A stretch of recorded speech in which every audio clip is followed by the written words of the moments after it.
네, 이어서 현장 플러스 시간입니다. 요즘에 여러분들이 관심 많으신 저비용 항공사에 대해서 한번 얘기를 해보도록 하겠습니다.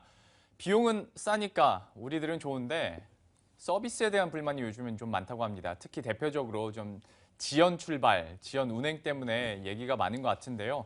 현재 상황이 어떤지 실제로 그리고 우리가 숫자로 봤을 때 얼마나 좀 차이가 많이 나는지 함께 체크를 해보도록 하겠습니다. 현재 산업부의 염현석 기자 나와 있습니다. 어서 오십시오. 네, 네, 안녕하십니까. 안녕하세요. 저비용 항공사들이 뭐 성장하고 있다는 것은 뭐 주식을 하든 안 하든 많은 분들이 너무나도 잘 아실 것 같은데요. 네. 실제로 얼마나 성장하고 있는지부터 한번 체크를 해볼까요? 네, 먼저 국내선 기준으로 말씀드리겠습니다. 네. 이제 지난해 기준으로 이제 저비용 항공사들의 국내선 점유율이 54%가 넘어섰습니다. 이제 운항 초기였던 2008년과 비교하면요. 무려 한 7배 가까이 성장한 겁니다. 네. 뭐 국제선에서도 상승세는 두드러집니다. 뭐 같은 기간 이제 동기간 동안 이제 비교를 해 드리면요. 2008년에 국제선 점유율, LCC들의 국제선 점유율은 0.03%에 불과했습니다. 네. 그런데 작년 14% 이상 이제 기록을 했습니다. 네. 뭐 아무래도 이렇게 저비용 항공사들의 이런 그 점유율이 급성장한 데는 아무래도 이제 그 저렴한 가격 때문이겠죠. 실제 한 20년 전과 비교를 해보면 1995년 김포, 제주, 왕복 항공권이 한 10만 원 정도 했습니다. 가장 네. 저렴한 게요. 근데 요즘에는 평균 한 5만 원 정도면 왔다 갔다 할 수 있습니다. 그러니까 그때 물가 수준을 고려했을 때도 10만 원이었는데 그것도 가장 싼 거가요. 가장 싼 게 네. 거의 뭐 해외 가는 느낌으로 그때 그렇죠. 당시에는 아마 저희 부모님 세대들이 갔을 수도 있는데 지금은 물가가 올랐음에도 불구하고 5만 원이면 간다. 그렇죠. 예. 근데 뭐 이런 거는 뭐 국내선뿐만 아니라 국제선에서도 상황이 똑같습니다. 예. 뭐 어제 뭐 제주항공이 역대 최대 할인 이제 이벤트를 실시했죠. 이제 98% 이제 할인하는 항공권 이벤트를 실시했는데요. 예. 이 이벤트를 통해서 만약에 이제 괌을 가신다 하면 왕복 한 11만 원 정도면 이제 왔다 갈 수 할 수 있습니다. 예. 뭐 95년에 제주도 갈 돈이면 괌을 갈 수 있는 시대가 온 겁니다. 예. 제주항공의 특가 이벤트에 대해서는 저도 낚인 사람 중에 한 명이기 때문에 마지막에 시간이 좀 남는다면 제가 추가로 한번 여쭤보도록 하겠고요. 우선 우리가 이 시간에 할 얘기들은 저비용 항공사 문제는 없는가, 특히 지연 출발에 대해서 한번 얘기를 해볼 테니까요. 다시 한번 질문을 드려보도록 하겠습니다. 요즘에 이런 지연 건수가 참 많아요. 그래서 옛날에는 뭐 쌌으니까 좀 참아야지라고 했는데 요즘에는 좀 참아도 너무한다라는 얘기들이 많이 나오고 있는 것 네. 같아요. 실제로 좀 많이 심각한 상황인가요? 네, 이게 뭐 말로는 하도 이제 심각하다라는 소리가 많습니다. 네. 그래서 이걸 제가 좀 숫자로 좀 정리를 해봤습니다. 네. 그 최근 6년간 저비용 항공사들의 운항 횟수, 그러니까 전체 운항 횟수는 2배 정도가 많아졌습니다. 예. 운항이 많아지다 보니 이제 자연스럽게 이렇게 지연 건수도 늘었는데요. 네. 4배 가까이 늘게 됐습니다. 뭐 저비용 항공사들이 어느 정도 몸집을 갖춘 이제 2010년부터 이제 한번 비교를 해 보겠습니다. 예. 운항 횟수가 10만 회에서 이제 23만 회로 이제 2배 이상 두 배. 늘었는데 이제 4배 정도 이렇게 이게 지연 건수가 늘었잖아요. 늘어났네요. 예. 이게 가장 큰 원인은 이렇게 늘어나는 운항 횟수를 이제 수요 이제 충족시키기 위해서 항공기는 이제 계속해서 적극적으로 도입을 하고 있는데 네. 이 항공기를 운영을 할 예를 들어 뭐 조종사나 정비 인력들은 그만큼 충당하지 못하고 있다는 겁니다. 뭐 운항을 뭐 조종과 정비 인력이 충분치 않으면 당연히 운항을 이제 무리하게 할 수밖에 없고 일정이 예. 한 번만 꼬여도 이제 지연이 잦아질 수밖에 없다라는 이제 설명이 나옵니다. 네. 뭐 전문가의 이제 말 한번 들어보겠습니다. 예. 항공기는 많이 느려가고 있는 데 비해서 이것을 그 운영하는 그 시스템 그리고 운항이라든가 조종 인력의 확충 이런 것이 원만치는 않습니다. 조종사 같은 경우는 지금 확보하는데 굉장히 어려움을 겪고 있고요. 또 뭐 정비도 마찬가지고. 저는 근데 이 상황이 사실 잘은 이해가 안 가는 게 항공기를 도입하는데 지금 사람이 부족하다는 네. 거잖아요. 근데 이 항공기를 도입해도 이걸 조종할 사람이 지금 부족하다는 거고 그리고 한번 어쨌거나 갔다 오면 간단하게라도 한번 정비 점검을 하게 되는데 이거 할 사람들이 부족하다 보니까 계속 지연이 된다는 겁니다. 과연 실제로 그러면 문제가 될 정도로 이게 인력이 부족할까라는 의문까지 드는데요. 네. 실제로 좀 어떤가요? 뭐 사실 조종사가 뭐 얼마나 부족하다, 정비 인력이 얼마나 부족하다, 뭐 이렇게 단적으로 이렇게 말씀드리긴 힘듭니다. 이제 기준 자체가 없으니까. 네, 그렇지만 이제 상대적인 비교나 여러 통계치를 통해서 이제 충분히 유추할 수 있을 정도는 이제 자료가 나와 있거든요. 그래서 네. 그 자료들을 한번 정리를 해봤습니다. 네. 항공업계와 이제 금융감독원 공시를 통해서 제주항공, 진에어, 에어부산, 이스타항공 등 국내 4개 LCC들의 월 평균 항공기 가동 시간을 조사해봤습니다. 예. 이제 2011년 이거 이제 여기는 각사별로 나와 있는데요. 네. 2011년에 이제 평균 운항 시간은 313시간이었습니다. 1년 동안요. 네.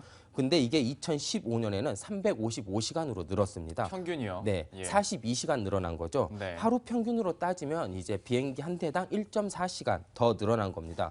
가동률이 높아졌다라는 건데요. 그만큼 비행기 운항 횟수도 더 늘어난 겁니다. 네. 근데 이게 문제가 뭐 제주항공 이제 각 사별로 한번 보면 제주항공 같은 경우에는 305시간에서 370시간, 네. 무려 70시간 정도 늘었고요. 뭐 진에어 같은 경우에는 조금씩 떨어지다가 다시 또 최근에 오르는 이런 현상을 보이고 있습니다. 네. 뭐 다른 이제 에어부산이나 이스타항공 같은 것도 이제 상황은 조금 비슷합니다. 뭐 이 말은 하지만 조종사들은 충분히 공급되지 않아서 조종사들의 이제 평균 운항 시간은 급증하고 있습니다. 뭐 조종사가 몇 명이다, 뭐 이런 거는 자세히 나와 있진 않은데요. 예. 이거를 이제 국적 항공사들 전체 이제 조종사들의 평균 운항 시간으로 어느 정도 유추를 할 수 있습니다. 예. 국적 항공사 이제 조종사들의 연간 비행 시간이 1,100시간 정도 됩니다. 네. 평균치가요. 이게 유럽이 900시간 정도고 중국이 850시간 정도 됩니다. 그러니까 중국보다 1인당 250시간이나 더 많이 운항을 한다는 겁니다. 네. 이렇게 당연히 운항 시간이 많아지면 피로도가 잦아지고 피로도가 높아지고 이렇다 보니 운항 중에 실수가 있을 수 있습니다. 예. 얼마 전에 그 제주항공에서 그 기압 장치를 켜지 않아서 했던 것도 이제 조종사 실수로 밝혀졌는데요. 예. 이런 뭐 간단한 실수부터 이제 여러 가지 안전사고로 이어질 가능성이 크다는 겁니다. 네. 뭐 정비 인력도 마찬가지입니다. 정비 인력 같은 경우에 제주항공이 240명을 보유하고 있고요. 이스타항공이 120명, 티웨이 항공이 80명 정도를 보유하고 있습니다. 진에어와 에어부산은 이제 같은 계열사인 대한항공과 아시아나항공을 이용하고 있어서요 빠졌고요. 이제 그렇지만 이제 대형 항공사들, 대한항공과 아시아나항공은 각각 3,400명, 1,330명의 정비 인력을 보유하고 있습니다. 뭐 이렇게 단순히 정비 인력만 보면 대형 항공사들이 월등히 많은데 그 보유 항공기 대수랑 비교해도 LCC들의 정비 인력은 확연히 줄어듭니다. 대한항공이 보유 대수가 158대입니다. 네. 아시아나항공이 84대거든요. 예. 근데 LCC들은 보통 10대에서 20대 정도 가지고 있는데요. 네. 이거를 아까 제가 말씀드린 그 정비 인력과 대입을 해서 그 한 대당 정비 인력을 해보면 대한항공이 한 20여 명 나오고 아시아나항공이 한 18명 정도 나옵니다. 근데 이제 LCC들은 평균 10명 미만으로 나옵니다. 그러니까 대형 항공사들보다 LCC들의 정비 인력이 대당 붙는 정비 인력이 절반 이하밖에 되지 않는다라는 겁니다. 예. 이렇기 때문에 당연히 그 정비할 인력이 상대적으로 적다 보니 뭐 정비를 뭐 충분히 못할 수 있는 개연성이 있는 겁니다. 사실 LCC 그러니까 이제 저비용 항공사의 특성상 거의 뭐 버스처럼 왔다 갔다 네. 하니까 점검도 더 확실하게 그리고 더 많이 해야 맞는 게 아닐까라는 생각이 들 정도인데 오히려 실상은 좀 반대라고 하니까요. 이용자들의 불안감이 커질 수밖에 없을 것 같고요. 그렇다면 좀 잔인할 수도 있겠습니다만은 국제항공사 중에서 그렇다면 어디가 가장 많이 지연됐을까 네. 꼽아주시죠. 네. 국내선과 국제선을 통틀어서 이제 대한항공 계열인 진에어가 지난해 가장 높은 지원율을 기록했습니다. 예. 진에어의 지원율은 12%가 조금 넘었습니다. 네. 항공기 10대가 이제 100대가 출발을 하면 12대가 이제 지원이 됐다라는 것을 의미한데요. 여기서 그런데 죄송한데 지연이라는 게 네. 개념이 몇 분부터 지연이라고 국내선 같은 경우에는 30분 이상 지연, 네. 30분 이상 늦게 출발하면 지연으로 지연. 잡히고요. 국제선은 1시간 이상 늦게 출발하면 지연으로 잡힙니다. 예. 그런데 이제 30분 이상 지연된 게 진에어는 12%나 된다. 그렇죠. 예. 그 다음으로 이제 이스타항공, 제주항공, 에어부산 이 순으로 이제 높았습니다. 네. 근데 이거는 국제선과 국내선 전부 통틀어서 이제 한 겁니다. 근데 이제 운항 횟수는 많고 항공기 투입이 적은 국내선에만 한정을 하면 예. 이제 국적 항공사들의 지원율은 훨씬 높아집니다. 그래요. 국내선의 경우 이제 지원율이 가장 높은 것이 역시 또 진에어였는데요. 지원율이 무려 15%가 16%에 가깝습니다. 예. 그 종합 이제 전체 지원율보다 무려 3%포인트 이상 높은 건데요. 네. 그 진에어 측은 이 원인을 이제 이용객들이 많은 김포, 제주 노선이 이제 국내선의 대부분이다 보니까 이제 네.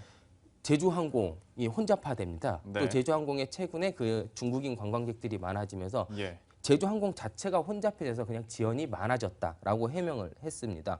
뭐 국내선 경우 같은 경우에 보더라도 아까 그 국제선, 국내선 통합한 거와 같이 대부분 이제 저비용 항공사들이 상위권을 차지하고 있습니다. 조금 다른 거는 이제 아시아나 항공이 에어부산과 티웨이 항공보다 좀 상위권에 국내선은 좀 더 많다라는 건데 이 원인도 간단합니다. 아시아나 항공도 되게 김포, 제주 노선 운항이 되게 잦은 편입니다. 예. 이 때문에 그 이용객이 아무래도 많다 보니까 아시아나 항공 국내선 지원율은 뭐 어느 그 LCC 못지않게 좀 높았습니다.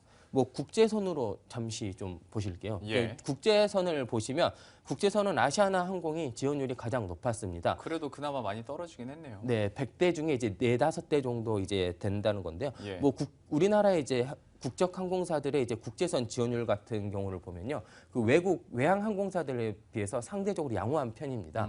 이제 외항 항공사들 중에서 이제 아메리칸 항공, AA 항공이라고 하죠. 네. 그리고 이제 루프트한자, 독일계 유명한 이제 대형 항공사들인데요. 여기가 4%, 3% 정도 됩니다. 대부분 좀 비슷한 숫자거나 아니면 좀 더 낮습니다.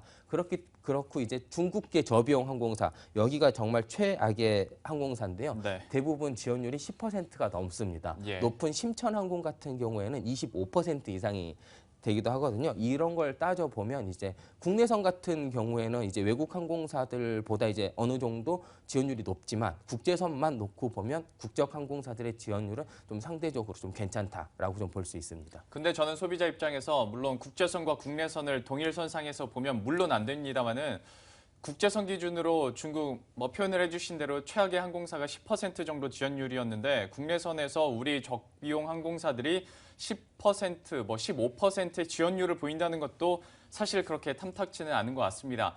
뭐 지금은 항공사 측에서 제주도가 워낙 혼잡하니까 제주항공이 뭐 이렇게 얘기를 하면 저희들은 뭐 여기서 더 이상 뭐 반발을 할 수가 없고 수긍할 수밖에 없겠지만 이제 제주도에 제2공항이 들어서고 난 이후에도 만약에 지연이 이렇게 된다면 그때는 또 어떻게 말을 할지 네. 한번 10년 기간을 두고 한번 지켜보도록 하겠습니다. 자, 이렇게 뭐 전반적으로 지원율이 계속 높아지고 있고 뭐 조정 인력, 정비 인력 계속 뭐 낮아지다 보면 사고가 높아질 수밖에 없는 것은 필연적일 것 같고요. 요즘에 들어서 부쩍 네. 저비용항공사 어떤 사고, 아까 뭐 기압장치 네. 얘기도 했습니다만은 뭐 이런 사고 소식들이 많이 들려오고 있는 것 같아서 얘기 나온 김에 좀 걱정이 많이 되네요. 네. 근데 뭐 이런 사고를 갑자기 확 줄일 수 있는 그 근본적인 해결책이 마땅치가 않습니다. 예, 그러겠죠. 사실 그 앞서 제가 말씀드렸듯이 항공기 늘어나는 항공기 대수를 이제 운영할 이제 인력 자체가 부족하기 때문에 네. 뭐 일어난 원인이긴 한데요. 그렇다고 지금 이 인력 부족을 지금 당장 해결할 방법이 전혀 없습니다. 네. 뭐 그 조종사들 같은 경우에는 중국으로 이제 계속해서 유출이 되고 있습니다. 네. 그리고 정비 인력은 이제 양성할 때 시간이 오래 걸리기 때문에 하루아침에 반짝하고 나타날 수 있는 상황이 아닙니다. 특히 이제 조종사를 조금 이제 한번 좀 더 살펴보겠습니다. 예. 중국에서 우리나라 조종사들에게 연봉을 4억 정도를 이제 제시를 합니다. 네. 뭐 이제 최대 4억 정도를 제시하면서 이제 계속해서 이렇게 러브콜을 보내고 있는데요. 이 때문에 지난해 이제 대한항공과 아시아나항공에서만 빠져나간 기장만 50명에 이릅니다. 우리나라에서 연봉이 얼마 정도인지 말하기 아니 좀 우리나라의 이제 기장들의 연봉이 1억이 조금 넘어갑니다. 네 근데 배가 3~4배를 주기 때문에 당연히 아. 이제 중국으로 가는 유출 인력이 되게 많아집니다. 예. 근데 이제 처우가 상대적으로 열악한 이제 저비용 항공사들 같은 경우에는 이런 유혹을 더 이제 견디기 힘들겠죠. 예. 이렇기 때문에 지금 이렇게 항공업계에서는 조종사 확보 전쟁이라고까지 표현을 합니다.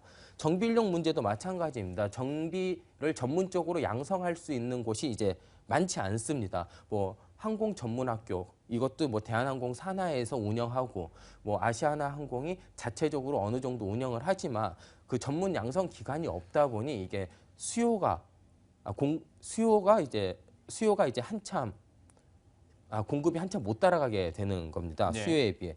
그리고 또 정부가 이제 핵심 사업이라고 이제 그 항공기 수리 사업을 포함한 이제 항공기 MRO 사업 이것도 진행도 이제 지지부진하고 있어서 그 저비용 항공사들 같은 경우에 이제 그 해외에서 주로 다 이걸 고쳐가지고 오거든요. 이 때문에 좀 힘들어지고 있습니다. 예. 정부 차원에서 때문에 좀 지원이 있어야 될 것 같습니다. 당장 해결하긴 힘들겠지만 좀 이런 부분에서 어서 해결책이 나와야 또 시민의 안전과도 직결이 되니까요. 좀 해결이 어서 됐으면 좋겠고요. 시간이 많이 갔으니까요. 함께 인사를 드리도록 하겠습니다. 저희들은 내일 이 시간에 다시 찾아뵙도록 하겠습니다. 시청해주신 여러분 고맙습니다.